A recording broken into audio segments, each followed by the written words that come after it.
there have been two major changes to the Corporations Act and the Corporations Regulations in response to the coronavirus.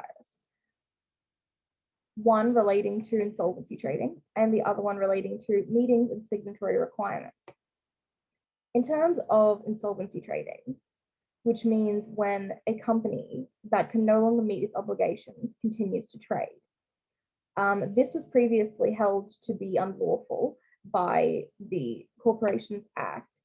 There has now been a temporary safe harbor created within the legislation to allow for companies that would otherwise be financially viable and healthy to continue trading under what has been called a simplified liquidation process and debt restructuring.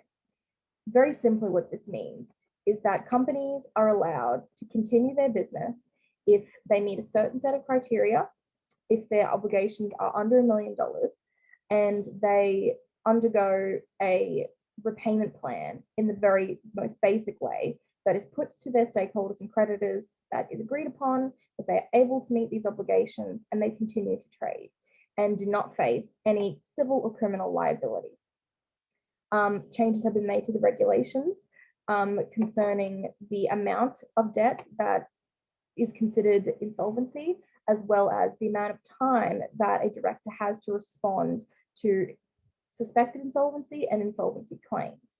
In terms of meetings and signatory requirements, previously it was held that in-person meetings and physical pen on paper signatures were required for meetings to be considered valid and for documents to be legally binding in terms of ASICs and the taxation department.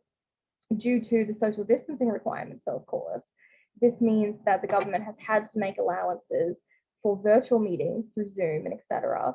to allow businesses to continue trading, as well as digital signatures, which have been much wanted by the business community for some time anyway, that the government cannot refuse as legally binding.